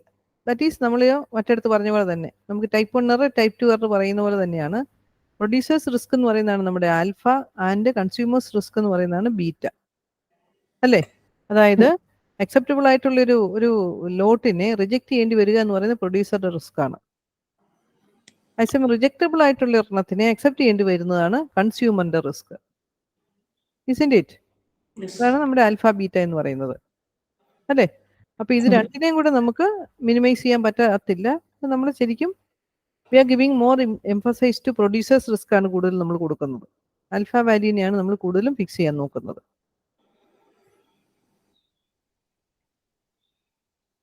Okay, ഇതാണ് ഐഡിയൽ OC കർവ് എന്ന് പറയുന്നത്. നമ്മൾ 1% ഡിഫക്റ്റീവിനെ ആണ് നമ്മൾ അക്സെപ്റ്റൻസ് സാമ്പിൾ ഇത് വെച്ചിരിക്കുന്നെങ്കിൽ ദെൻ 0 വന്നു കഴിഞ്ഞാൽ this probability of acceptance is 1 and നോക്കിയേ ഇവിടെ വന്നു കഴിഞ്ഞാൽ പ്രോബിലിറ്റി ഓഫ് അക്സെപ്റ്റൻസ് പറയുന്നത് 0-ലെത്തി. ഓക്കെ, ഇതാണ് ഐഡിയൽ OC കർവ് എന്ന് പറയുന്നത്. യൂഷ്വലി ഇതൊന്ന് പെർഫെക്റ്റ് വൺ അങ്ങനെ ആയിരിക്കത്തില്ല. യൂഷ്വലി ഇങ്ങനെ നമുക്ക് കുറഞ്ഞു വരും. ഇതാണ് നമ്മൾ പ്രാക്ടിക്കലി OC കർവ് എന്ന് പറഞ്ഞു വരുന്നത്.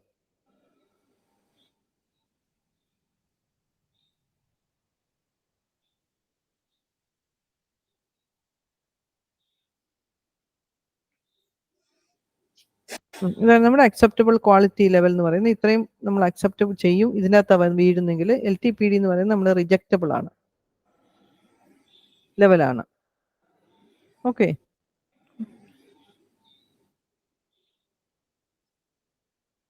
Okay, now come to sampling plan. Single sampling plan. ഇവിടെ ഇത് നമ്മൾ മുമ്പേ പറഞ്ഞത് തന്നെ.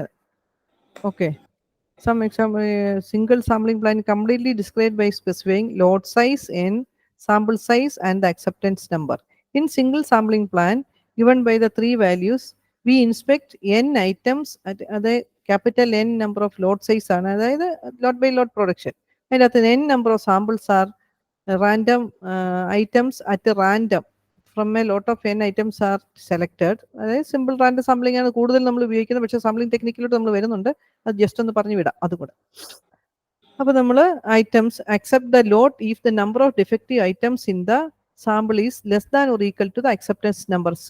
അതായത് NNC എന്ന് പറയുന്നതാണ് അക്സെപ്റ്റ് സിംഗിൾ സാമ്പിളിംഗ് പ്ലാൻ എന്ന് പറയുന്നത്.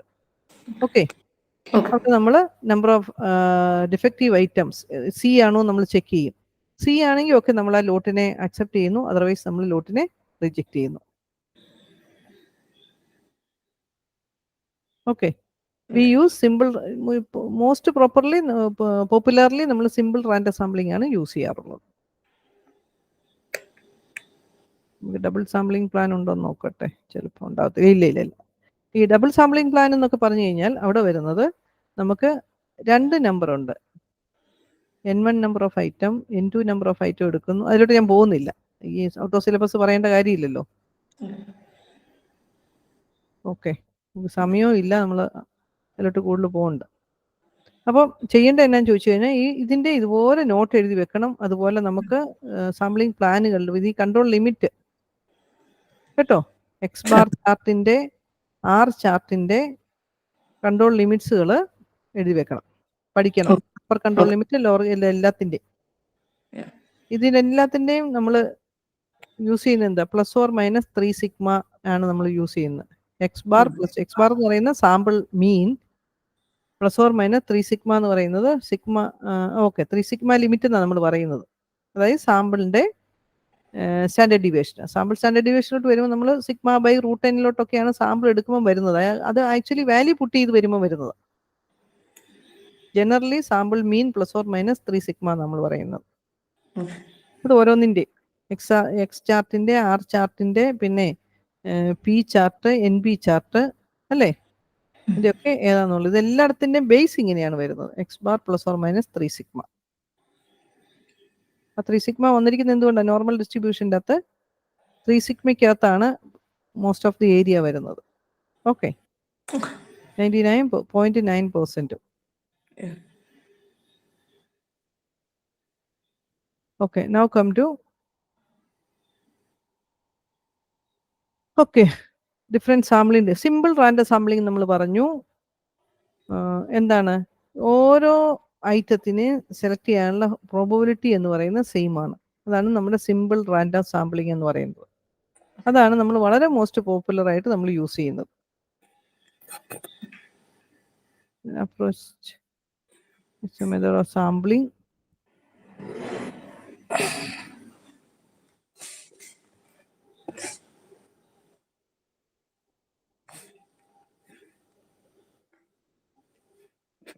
Representative of the good estimate.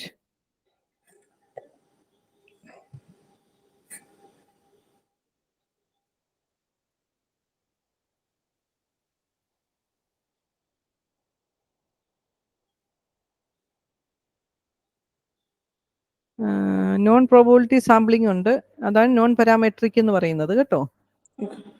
Random sampling, probability sampling ഉണ്ട്. അതായത് probability techniques, this method samples are selected according to certain laws of probability of law in which each unit of the population has some definite probability of being selected in the sample. All other sampling procedures which are not based on random procedures but are based on some judgment or convenience of the sampler is known as the random sampling, non probability sampling. അതായത് non parametric എന്നാണ് പറയുന്നത്. Okay. They are also termed as purposive sampling or judgment sampling. Parametric sampling എന്ന് പറയുന്നതാണ് നമ്മൾ probability sampling എന്ന് പറയുന്നത്. Okay, വിത്ത് replacement, without replacement, ഇതൊക്കെ വായിച്ചാൽ മനസ്സിലാവുന്ന കാര്യങ്ങളേ ഉള്ളൂ. നമ്മൾ പോളിന്റെ ഒരു പ്രോബ്ലം ഞാൻ ചെയ്യിപ്പിച്ചത് അതുകൊണ്ടാണ്. രണ്ടിൻ്റെ അകത്ത് നമ്മുടെ പ്രോബബിലിറ്റി എന്ന് പറയുന്നത് ഡിഫറെന്റ് ആയിരിക്കും അല്ലേ. Simple random sampling. If each sample among all the possible samples has the same chance of being selected, then the associated method is a simple random sampling. Okay. നമ്മൾ സാധാരണ ലോട്ടറി മെത്തേഡ് എന്ന് പറയുന്ന പോലെയാ. നമ്മൾ ലോട്ട് എടുക്കുന്ന അങ്ങനെയല്ലേ, ഏതെടുക്കും വേണേലും എടുക്കാം.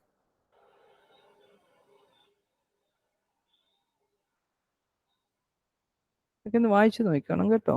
പല അപ്രോച്ചുകൾ പറഞ്ഞിട്ടുണ്ടെന്നുള്ളതേ ഉള്ളൂ.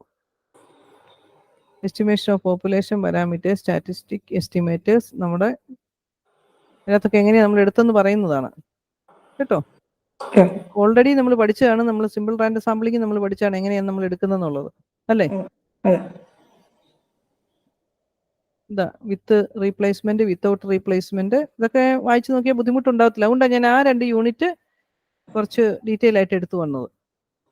സ്റ്റാൻഡേർഡ് എറർ എന്താണ്, നമ്മുടെ സാമ്പിളിന്റെ സ്റ്റാൻഡേർഡ് ഡീവിയേഷൻ ആണ് സ്റ്റാൻഡേർഡ് എറർ എന്ന് പറയുന്നത്. വിത്ത് റീപ്ലേസ്മെന്റ്, വിത്തൗട്ട് റീപ്ലേസ്മെന്റ് ഒന്ന് വായിച്ചു പോയേച്ചാൽ മതി, അത് മനസ്സിലാവും. കാരണം നമ്മൾ മറ്റേത്, അതുകൊണ്ട് ഞാൻ ഇത്ര ഇതായിട്ട് പറഞ്ഞത്. ഓരോന്നിനും കറസ്പോണ്ടിങ് ആയിട്ട് വരുന്നതാണ് probability. Sample size,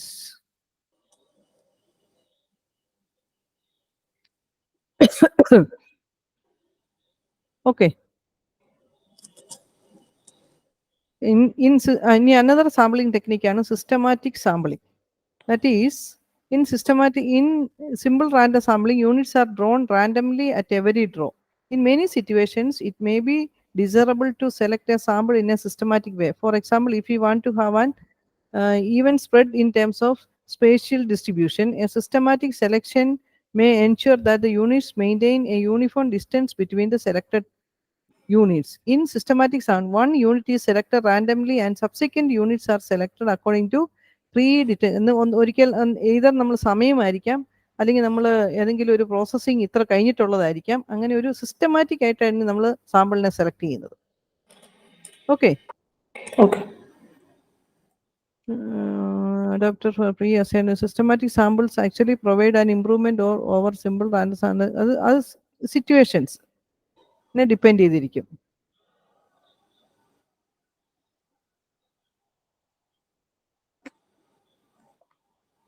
circular sampling, അതായത് ഓരോ പോയിന്റിൽ നമ്മൾ കൊടുത്തിട്ട് അതിന് കറസ്പോണ്ടിങ് ആയിട്ട് ഓരോരുത്തരത്തായിരിക്കും സാമ്പിൾ സെലക്ട് ചെയ്ത് വരുന്നത്. ഓക്കെ, അതാണ് നമ്മൾ സിസ്റ്റമാറ്റിക് സാമ്പിളിംഗ് എന്ന് പറയുന്നത്. ഇനി അടുത്ത സാമ്പിളിംഗ് ടെക്നിക്ക് എന്ന് പറയുന്നത് സ്ട്രാറ്റിഫൈഡ് സാമ്പിളിംഗ് ടെക്നിക്ക്. ഈ സ്ട്രാറ്റിഫൈഡ് സാമ്പിളിംഗ് ടെക്നിക്കിന് സാധ്യത ഏതാ ചെയ്യുന്നത് വെച്ചാൽ എൻ്റെയർ ആയിട്ടുള്ള ഒരു പോപ്പുലേഷൻ ഉണ്ടത്. ഹോമോജീനിയസ് ആയിരിക്കണമെന്ന് നിർബന്ധമില്ല, നോൺ ഹോമോജീനിയസ് ആയിട്ടുള്ള ആയിരിക്കാം ചിലപ്പോൾ. അങ്ങനെ വരും നമ്മൾ ഡിഫറെൻറ്റ് സ്ട്രാറ്റ ആയിട്ട്, അതായത് ഡിഫറെൻറ്റ് സ്മോൾ ഗ്രൂപ്പുകളായിട്ട് നമ്മൾ സെലക്ട് ചെയ്യുന്നു. ഓരോ ഗ്രൂപ്പിൽ നിന്നും സിമ്പിൾ റാൻഡം സാമ്പിളിങ്ങിൽ ഓരോ സ്ട്രാറ്റയിൽ നിന്നും നമ്മൾ ഓരോന്ന് സെലക്ട് ചെയ്യുന്നു.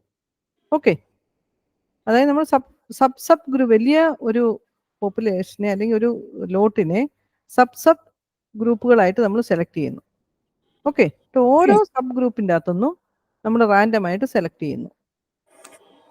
ഇതാണ് സ്ട്രാറ്റിഫൈഡ് സാമ്പിളിംഗ് എന്ന് പറയുന്നത്. That is many modifications have evolved from central concept of simple random sampling that permits more precise inference to be attained for different types of population, especially wherein the variability within small subpopulations is small. അങ്ങനെ അതായത് homogeneous ആയിട്ടുള്ള ഗ്രൂപ്പുകളായിട്ടായിരിക്കും നമ്മൾ അതിനെ divide ചെയ്തെടുക്കുന്നത്, ഓരോ ഗ്രൂപ്പുകളായിട്ട്, sub ഗ്രൂപ്പുകളായിട്ട്, sub population ആയിട്ടുള്ള. അതായത് അതിനുള്ളിലെ വേരിയബിലിറ്റി ഈ സ്മോൾ ആയിരിക്കും.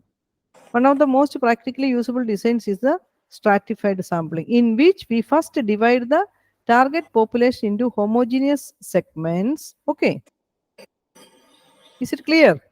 Yes ma'am. Okay, അപ്പോൾ ഓരോ ഹോമോജീനിയസ് ആയിട്ടുള്ള ആൾക്കാരെ ഓരോരോ ഗ്രൂപ്പുകളാക്കും. അപ്പോൾ അതിനുള്ളിലെ വേരിയബിലിറ്റീസ് സ്മോൾ ആയിരിക്കും. Then following any method of sampling selection, usually നമ്മൾ സിമ്പിൾ റാൻഡം സാമ്പിളിംഗ് ആണ് ചെയ്യുന്നത്. ഏത് മെത്തേഡ് വേണമെങ്കിലും ചൂസ് ചെയ്യാം.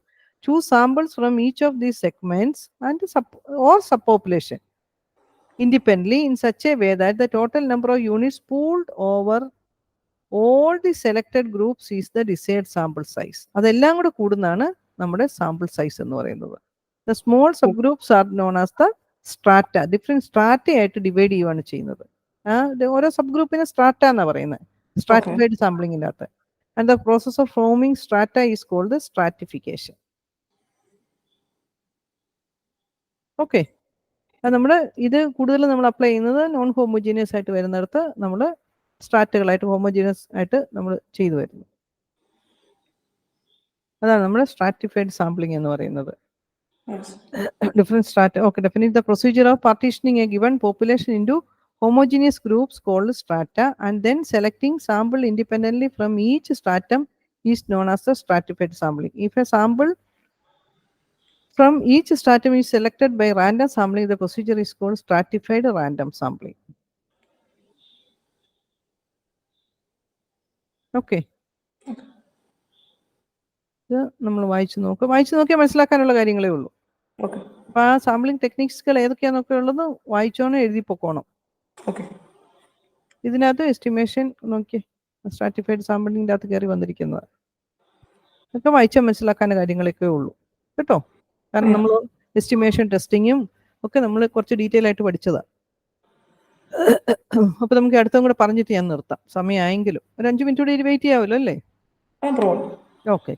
Now come to the cluster sampling and multi stage sampling. ഈ ക്ലസ്റ്റർ സാമ്പിളിംഗ് എന്ന് പറഞ്ഞു കഴിഞ്ഞാൽ ഒരു പാക്കറ്റിൽ തന്നെ different clusters are there.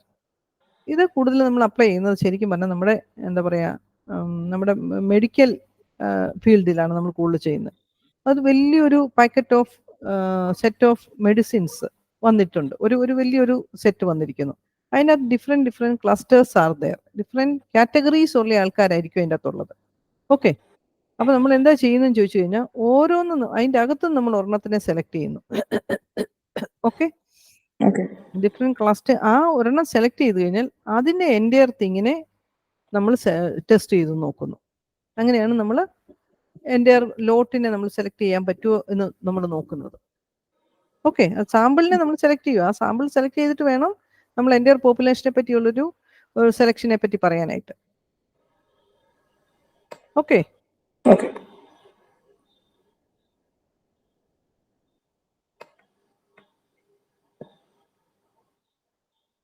This procedure of selecting clusters and then observing all the elements in the selected cluster is known as the cluster size. അതായത് നമ്മളിപ്പോൾ medical അത് തന്നെ നമ്മൾ പറഞ്ഞത്. നമ്മൾ ഒരു ഡിഫറെൻറ്റ് കാർട്ടൺസ് ഉള്ള വലിയൊരു പാക്കറ്റ് ആയിരിക്കും വന്നിരിക്കുന്നത് വിചാരിക്കുക.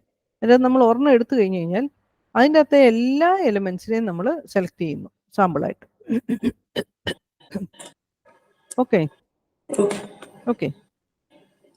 അതായത് ശരിക്കും ചില കാര്യങ്ങളിലൊക്കെ നമുക്ക് സെലക്ട് ചെയ്യുമ്പോൾ, അതായത് മെഡിക്കൽ ഫീൽഡുകളിൽ നമ്മൾ കൂടുതൽ ചെയ്യുന്നതെന്ന് വെച്ചാൽ മെഡിക്കലി അല്ലെങ്കിൽ ചില മരുന്നുകളൊക്കെ നമ്മൾ ഓപ്പൺ ചെയ്ത് കഴിഞ്ഞാൽ നമുക്കത് പിന്നീട് അത് ചിലപ്പോൾ ഉപയോഗിക്കാൻ പറ്റില്ല, അല്ലെങ്കിൽ ഒരു ടൈം ലിമിറ്റിനുള്ളിൽ ഉപയോഗിക്കേണ്ടതായിരിക്കും. അതുകൊണ്ടാണ് നമ്മൾ അതിൻ്റെ അകത്ത് എല്ലാ സാമ്പിൾസും എടുക്കുന്നു എന്ന് പറയുന്നത്.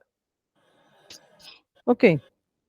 Natural extension of the idea of cluster sampling is subsampling, in which clusters are selected at a later stage and further subsampled. The procedure of subsampling can be extended to multi-stage sampling. As said when the sampling unit is a cluster, the procedure of sampling is called a cluster. So, cluster sampling consists of forming suitable clusters of contiguous population units and surveying all the units in a sample of clusters selected according to some appropriate sample selection method. Okay.